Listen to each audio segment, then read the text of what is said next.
Hello students, आज हम company law के एक टॉपिक शेयर यानी अंश के बारे में पढ़ने जा रहे हैं। प्रीवियस वीडियो में हमने अंश के बारे में, स्टॉक के बारे में पढ़ लिया था।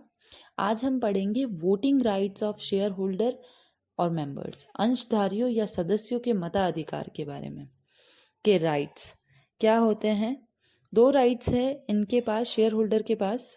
प्रत्येक, सबसे पहला है प्रत्येक संकल्प पर एक मत देने का अधिकार, कि जो शेयर होल्डर होते हैं वो कंपनी की मीटिंग में जब प्रस्तुत करते हैं तो वो रिजोल्यूशन पर सिर्फ केवल एक ही वोट कास्ट करने का राइट रखते हैं। सेकंड है मतगणना की मांग के अनुसार, मतगणना की मांग करने की दशा में प्रत्येक अंशधारी उस अनुपात में मतदान करने का अधिकारी होगा जो अनुपात उसके द्वारा निर्धारित कंपनी की कुल पदत पूंजी, पेड अप कैपिटल में जितना होगा उतना ही वो वोट करने के लिए राइट रख सकता है। इसमें दे रखा है अनपेड शेयर कैपिटल और सेकेंड है voting right in case of pledge और अटैचमेंट। ठीक है, सेक्शन 47। अब ये दोनों क्या कहते हैं? अनपेड शेयर कैपिटल का राइट्स क्या कहता है? A company possible will if so authorise by its article acknowledge from every member the complete or component of the amount remaining unpaid or any share held by him even if no fraction of the amount has been called up. A member of the company limited by share will not be entitled to any voting rights with reference to amount paid by him relevant to subsection 1 until that amount has been called up. This is unpaid share capital. Second, a voting right in case of pledge or attachment. कि the voting right of shareholder as decided upon them by section 47 remain essential in spite of piece of proof that the share have been rendered definite by the related shareholder of their shares have been integrated or receiver has been chosen with reference to their shares. तो इस तरह से हम अंशधारियों या सदस्यों के मताधिकार इस तरह से होंगे। आइए आगे हम देख लेते हैं कि अंशधारियों के अधिकारों में परिवर्तन या रूपांतरण यानी variation of share holders right के अधिकारों में परिवर्तन या रूपांतरण कैसे होता है। कभी कभी किसी कंपनी की अंश पूंजी जो कैपिटल होती है उनको हम कैटेगरी में डिवाइड कर लेते हैं। ऐसी दशा में किसी कैटेगरी में जो शेयर्स होते हैं उनके क्या क्या, किन किन कंडीशन में हम उनके जो भी शेयर्स होल्डर, उनके राइट्स हैं उनको चेंज कर सकते हैं। तो सबसे पहली कंडीशन दे रखी है कि जब कंपनी के एमओए और एओए के प्रावधान जो प्रोविजन है, ऐसे परिवर्तन की अगर वो, ऐसे चेंजेस की अगर वो अनुमति दे दे कि एमओए और एओए अगर कहे कि आप इस तरह का कोई भी चेंजेस कर सकते हो, तब जाकर आपको वो चेंजेस करने के लिए परमिशन मिलती है। सेकेंड कंडीशन होगी कि जब कंपनी के सीमा नियम यानी एमओए और सेकेंड है एओए यानी आर्टिकल में अगर ऐसा कोई प्रोविजन ही नहीं है तो अंशधारियों के अधिकार, जो शेयर होल्डर के राइट्स है, उनको तभी चेंज किया जाएगा जबकि उनके द्वारा धारित श्रेणी के अंशों के निर्गमन की शर्तों के द्वारा ऐसे परिवर्तन पर निषेध नहीं लगाया गया। उनको जो भी उन्होंने शेयर्स खरीदे हैं, जो भी उनको इश्यू हुए, उन शेयर्स को, उन शेयर पर ऐसा होना चाहिए कि उन पर किसी भी प्रकार का कोई भी ऐसे निषेध नहीं, प्रतिबंधन नहीं लगाया गया कि आप उनको कोई भी चेंजेस नहीं कर सकते, तब जाकर ही आप उनमें राइट को चेंज कर सकते हो, अन्यथा नहीं। तो इसकी प्रोसेस होती है, एक प्रोसेस में जैसे रिटर्न में हमको सहमति मिलनी चाहिए, स्पेशल रिजोल्यूशन पास करवाना है, और हाँ, इसके साथ अगर कोई, अगर शेयर होल्डर इस बात को लेकर डिसएग्री भी हो जाते हैं तो वो परिवर्तन को कैसे चुनौती देंगे कि सबसे पहले तो वो ट्रिब्यूनल के पास एप्लीकेशन डालेंगे और फिर सभी को या फिर उनकी ओर से किसी एक के द्वारा आवेदन कर सकता है। वो से फिर है कि आवेदन की जो अवधि है वो 21 दिन होनी चाहिए, और फिर उसका जो रजिस्ट्रेशन करवाना, और अगर दंड दे रखा है कि प्रावधान पालन नहीं किया तो 25,000 और मैक्सिमम 5 लाख का दंड मिलेगा। तो इस तरह से हम क्या कर सकते हैं, वेरिएशन कर सकते हैं। देखो कंडीशन यहाँ पर इंग्लिश में भी दे रखी है। If provision with respect to such variation is contained in memorandum or article of the company, Second one is in the absence of any such provision in the memorandum of article, if such variation is not prohibited by any term of issue of share in that class. तो इस तरह से हम variation ला सकते हैं उनके rights में। आइए अब हम आगे देख लेते हैं इश्यू प्राइस ऑफ शेयर्स, अंशों का निर्गमन मूल्य। कोई भी कंपनी अपने अंशों के निर्गमन का मूल्य कंपनी अधिनियम तथा उनके अंतर नियमों की व्यवस्था के अनुरूप निर्धारित कर सकती है। कंपनियां सामान्यतः अपने अंशों को निम्नांकित में से किसी भी मूल्य पर निर्गमित कर सकती है। सबसे पहला जो पार्ट है शेयर को हम इश्यू करने का, issue at par, issue at premium and issue at discount, इन तीनों प्राइस पर हम इश्यू कर सकते हैं। सबसे पहला है एट पार। जब कंपनी अपने अंशों का निर्गमन उनके अंकित मूल्यों पर ही करती है तो उसे एट पार वैल्यू कहते हैं। फिर है प्रीमियम। जब कंपनी अपने अंशों के अंकित मूल्य से अधिक मूल्यों पर अंशों का जनता को निर्गमित करती है तब वो प्रीमियम का माना जाता है। और फिर है थर्ड है डिस्काउंट। डिस्काउंट क्या होता है? जब कोई कंपनी अपने अंशों को उनके अंकित मूल्य से कम मूल्य पर निर्गमन करती है तो उसको अंशों के बट्टों का निर्गमन यानी डिस्काउंट पर इश्यू कहते हैं। तो इस तरह से हम 3 वैल्यू पर इश्यू कर सकते हैं शेयर्स को, एट पार, एट प्रीमियम और एट डिस्काउंट। आइए अब हम देख लेते हैं शेयर सर्टिफिकेट, अंश प्रमाण पत्र क्या होता है। कंपनी अधिनियम के अनुसार अंश प्रमाण पत्र कंपनी की सार्वभौम मुद्रा यदि कोई है तो के अधीन अथवा 2 संचालक अथवा किसी एक संचालक तथा कंपनी सचिव यदि कंपनी में नियुक्त है तो के हस्ताक्षरों के अधीन जारी किया गया प्रमाण पत्र है जिस पर किसी व्यक्ति द्वारा धारित अंशों का उल्लेख होता है तथा जो उस व्यक्ति के उन अंशों को स्वत्व का प्रत्यक्ष या प्राथमिक प्रमाण होगा। कंपनी अधिनियम 2015 के द्वारा संशोधित धारा 46 उपधारा 1। Share certificate refers to a document which is issued by a company evidencing that person named and such certificate is the owner of the share of the company as stated the share certificate. The Indian Company Act mandate company for issuing share certificate post their corporation. कि ये एक ऐसा document है जो company के, जब company अपनी securities को इश्यू करती है तो इश्यू करने के बाद जो उसका ओनर है उसको कंपनी द्वारा साइन करके एक प्रूफ दिया जाता है कि आप इस कंपनी के शेयर, आप इस कंपनी के ओनर हो या आप इस कंपनी के, आपने इस कंपनी में शेयर्स खरीदे हैं। तो ये होता है शेयर सर्टिफिकेट। अब हम इसमें क्या क्या कंटेंट होता है वो देख लेते हैं।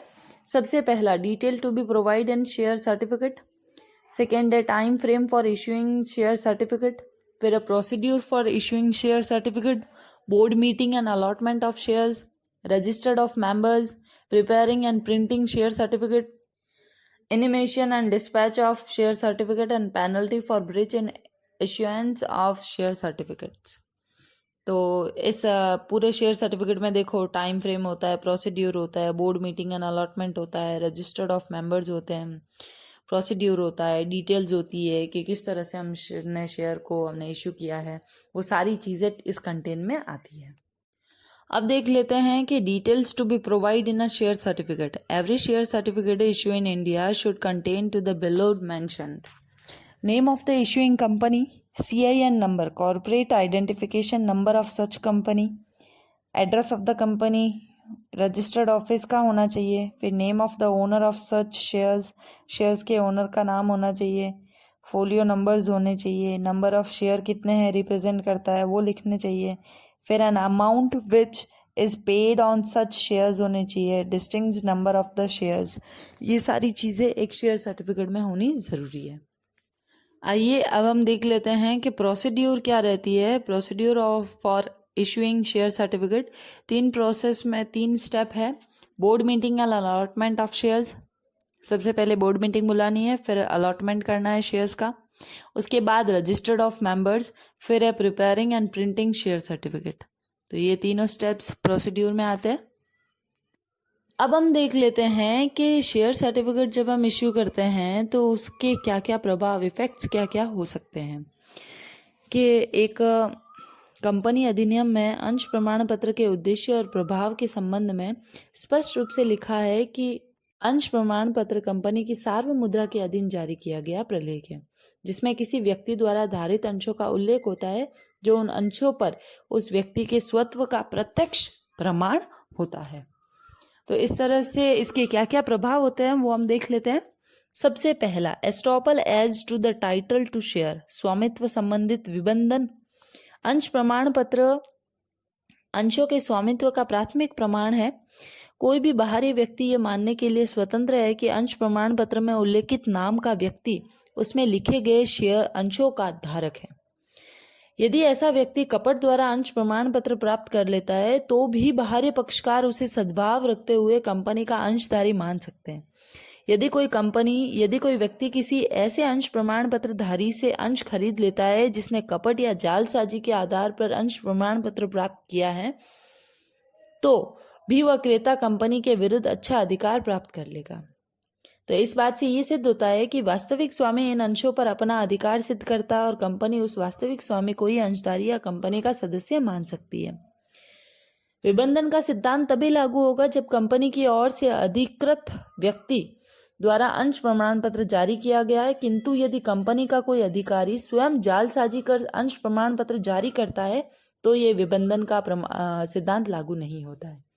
सेकेंड इफेक्ट है estoppel as to the payment, भुगतान संबंधित विबंधन।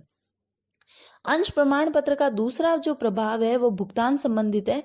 यदि अंश प्रमाण पत्र में इस बात का उल्लेख है कि अंशों के मूल्य का भुगतान हो चुका है, तो वह सद्भाव से अंशों का क्रय करने वाले किसी भी व्यक्ति को कंपनी का यह भी कह सकती है कि अंशों के मूल्य का पूर्ण भुगतान नहीं हुआ है। फिर है थर्ड क्या, इसमें दो ही इफेक्ट है। फर्स्ट है estoppel as to the title to share and second है एस्टॉपल एज टू पेमेंट। अब हम आगे देख लेते हैं issue of renewed or duplicate share certificates के क्या होते हैं, नए या दूसरे अंश प्रमाण पत्र का निर्गमन करना। ठीक है, तो इसकी किसी अंश प्रमाण पत्र जब हमको शेयर सर्टिफिकेट इश्यू होता है तो उसके स्थान पर नया या दूसरा प्रमाण पत्र किन दशाओं में एक कंपनी जारी करती है वो दशाएं पढ़ते हैं हम। ऐसी दो दशाएं हैं जिनमें एक कंपनी एक प्रमाण पत्र इश्यू करने के बाद दूसरा या नया प्रमाण पत्र वो इश्यू करती है। सबसे पहली कंडीशन है कि विद्यमान अंश प्रमाण पत्र के बदले नया प्रमाण पत्र, यानी कि पुराना देकर जाओ और नया इश्यू करवा के जाओ। फर्स्ट तो कंडीशन वो होती है। उसमें भी दो कंडीशन है। अगर आपका जो पुराना वाला है वो अगर फट कट गया है तब आप दे सकते हो और नया ले सकते हो। और सेकेंड कंडीशन है कि अगर आपको कंसोलिडेटेड करवाना है तब आप क्या कर सकते हो, उसको चेंज करवा सकते हो। ये तो थी कि अगर आपके पास पुराना अभी भी है और उसके बावजूद आपको दूसरा लेना है तो ये दो कंडीशन की, या तो अगर वो कट या फट जाए या फिर आपको कंसोलिडेट करवाना है तो। और सेकेंड कंडीशन थी कि जब आपका जो शेयर सर्टिफिकेट है वो खो ही गया है, वो आपको मिल ही नहीं रहा है, तो उस कंडीशन में आप क्या करोगे, आप नया इश्यू करवाओगे। तो यहाँ पर ये दो कंडीशन दे रखी थी। अगर देखो आपका कट फट गया है तो आप कंपनी के पास से 50 आप कुछ टाइम पीरियड दे रखा है कि एक फॉर्म होता है SH फॉर्म 1 में तैयार करना पड़ता है कि भाई हमारा ये फॉर्म था और ये फॉर्म कट फट गया है जिसकी वजह से हमको नया फॉर्म चाहिए। तो वो हमारे मतलब 3 माह के अंदर अंदर, आवेदन प्राप्त होने की तिथि से 3 माह के अंदर अंदर हमको वो नया इश्यू कर देंगे कंपनी। पर अगर आपका कहीं खो गया है या नष्ट हो गया है तो उस कंडीशन में सबसे पहला काम क्या है कि अगर आपका शेयर सर्टिफिकेट खो जाए तो आपको पुलिस में रिपोर्ट करनी है। पुलिस में रिपोर्ट के साथ आप क्या क्या दोगे, कंपनी का नाम, कितने शेयर्स थे, प्रमाण पत्र की संख्या, अंशों के क्रमांक, अंश खोने का समय, ये तिथि, स्थान, सारी डिटेल। फिर क्या दोगे आप, दूसरी कॉपी के लिए आप अप्लाई करोगे और उसकी मतलब एक एफिडेविट बनवाकर आप डिक्लेरेशन करोगे कि हमारा जो शेयर सर्टिफिकेट है वो खो गया है कहीं।